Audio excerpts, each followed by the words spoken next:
Hey guys, this is A. Renee from Journal, Jot, and Jive. If this is your first time stopping by the channel, welcome to the channel. If you are a returning subscriber, hey. By the title, it should say College Prep Resource Notebook Series Episode 1. All right, y'all, so that's your title for today. I will be showing you all how I am using this notebook to prepare my son as well as myself for my son's college journey. Okay, so I did a video maybe a week ago.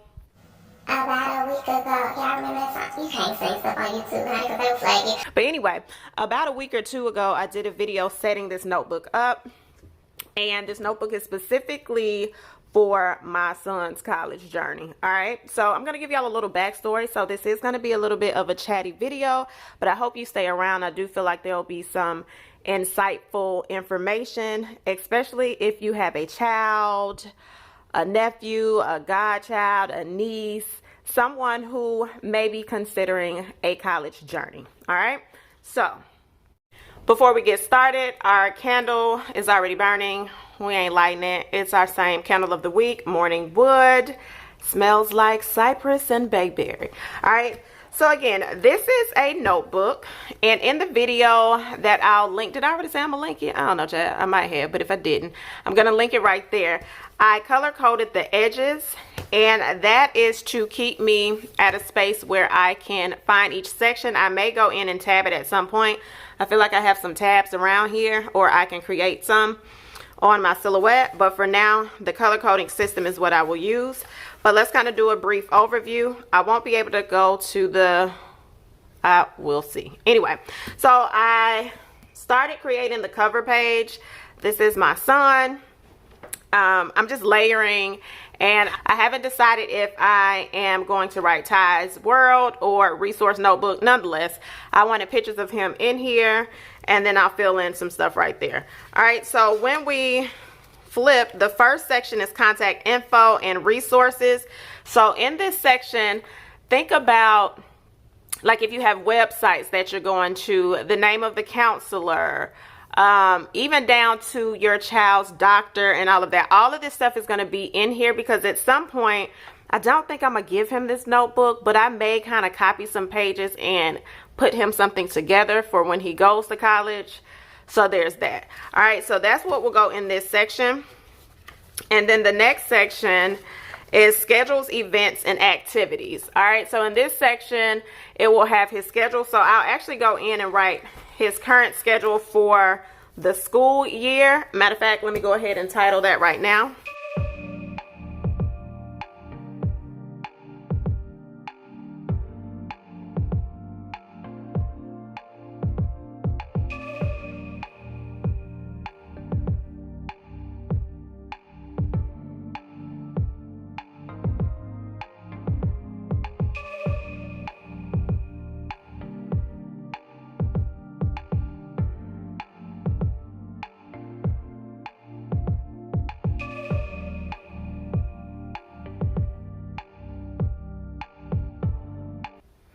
Okay, y'all, so when you're setting up your child's notebook, one of the suggestions that I have is go in and write their curriculum. Now, granted, it would have been nice for me to go ahead and go back from his fall semester, but I don't necessarily have to do that, because I do have Parent Plus, not Parent Plus, child, the Parent Portal. So depending on your state has some kind of digital program or app for you to be able to see your child's schedule for the year. You can go back to when they first started. You can pull their transcripts, learn who their counselor is, who the teachers, all of that is on there. But I like to see things in front of me in writing, okay? So I'll go in and fill that in. I already know what his spring semester is. I just have to go pull it from the site. So what I'll typically do is go in and I'll write the course, the teacher, and the email address for that teacher, and then I'll go and put that final grade. And then at the bottom, I'll put the GPA once it is released. So let's go right here and put spring GPA. All right, now that we have that. Okay, y'all, so another thing with me, I'm going to be very transparent, as I always am, right? But I'm going to be very transparent on here because my walk is a little different. Some people have scholars, and I mean scholars like they're 3.5, let's just even say some of them are 3.0, okay? That ain't our story over here, all right? It's just not. My child is very smart, and I know a lot of people say, Yeah, my child is smart. no, but like really my child is smart, but there is just a laziness. This new generation, my word. Now, when I was in school, since I'm talking to y'all, when I was in school, I was smart, but I was a trouble child. I used to get in trouble because I didn't really like to listen to authority. And so I stayed in trouble on that end. But when it came to my work, I did my work. Now, college, that's another story. All right, nonetheless, I didn't have an issue completing my work and turning it in. But this little fella right here, my word. So we have a couple of obstacles in our path, right? We got some Some hills to climb. And so with that being said, I have to be very strategic in helping my son. All right, and one of those things is resources. So that's why I created the resource notebook. So knowing that my child is not at a 3.0, so his journey is going to be a little bit challenging to get in schools. It's not impossible. However, we have already started creating steps, contacting counselors. You're going to hear me use the word counselors a lot, y'all. Please utilize your counselors in your kid's school.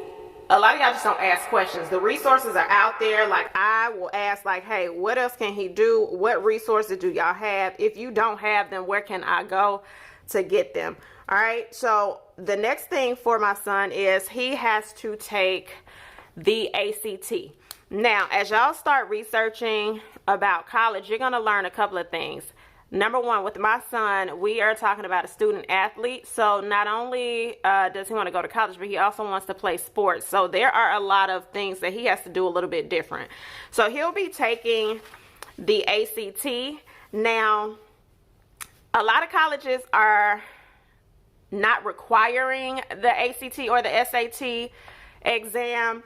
However, if you want money, your child is going to need to take one of those. So for those who your child has a higher GPA, a lot of scholarships are based off of an essay, the GPA, and the ACT or SAT.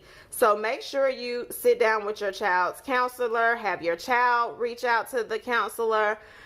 I can be honest, my child is tired of me because I'm like, yeah, email your counselor. So you also want to hold your kids accountable.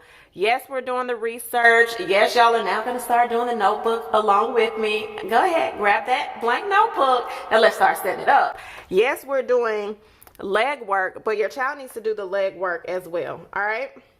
So the next page that I'm setting up is his ACT exams. You hear the S on the end, all right? So he will be taking the test this Saturday for the first time. So hold on, y'all. He will be taking the exam for the first time this Saturday. And my child ain't do right. Like, I'm like, hey, click on that site, study. He'll do a little bit. But, you know, sometimes you got to let your kids test the water because they're going to test you. All right. And, honey, this little lifeboat I'm swimming in with this kid, nonetheless, he's going to take the test. And there are resources for that. Okay, y'all. So when your child needs to take the ACT, consider signing them up for ACT.org if they're going to take the SAT. Not Kaplan. What is that? Oh, goodness. Just because I want to give you the resource, it's not in front of me. Nonetheless, SAT has a site as well, but Khan Academy. Khan Academy has where you can prep for the SAT, and then ACT.org has where you can prep for them. Another bonus tip, okay? This may be uncomfortable for some people. It ain't uncomfortable for me. All right, depending on your financial situation, there are resources that will help you pay for testing. If you got it, go ahead and pay for it. Kudos to you. If your financial situation is different, and we know that one of the next things that I'll be doing is introducing the series of my my financial journey. These are tips that you're going to also hear over there. So ACT exams, SAT exams, schools get waivers, okay? So depending on your financial situation, your child may be able to take a test for free. If I'm not mistaken, the ACT test is like $69. The prep book on their, the prep program on their site averages, I think, $219. But when you get a waiver, if you qualify for it, you pay $0. Okay, so what qualifies you for a waiver, you might ask? Okay, so few things. If your child is on Medicaid, I don't know what y'all call it in y'all. Well, I think Medicaid is cross board. Yeah, Medicaid, Medicare. So if your child is on Medicaid, if your child receives reduced or free lunch, I believe if you get SNAP food assistance, you can get a waiver. All right, so my son has a waiver, so we will not be paying for the test. And then he also qualified for that online prep for 6 months. You get that for free, which is a value of $219. So when I speak of resources, use your resources, y'all. Talk to your counselors. And I know for some people, it's like, well, I don't want people to know what I got going on. school know what you got going on, because if you have Medicaid, or if you apply for free or reduced lunch, they know what's going on. So they can go in that system and look it up and say, hey, you can qualify for this waiver. When your child signs up for the test, make sure they put this code in, and then when you get to checkout, it will zero it out. All right, so that's my tip of the day. All right, so on this page, the ACT exam page, what will go on here is ACT exam, his first take. All right, so I put his first take. I'm gonna put where he's gonna take it, the time of his test. Now, I'm not gonna put that on here online, because I don't need y'all knowing where he's taking it. I mean, unless you're gonna show up and give some good old advice to him, but I don't want you doing that either. So anyway, we're gonna do his first take.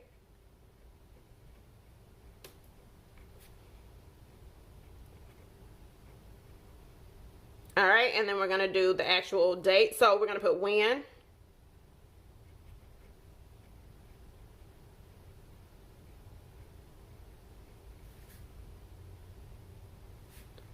We're going to put time.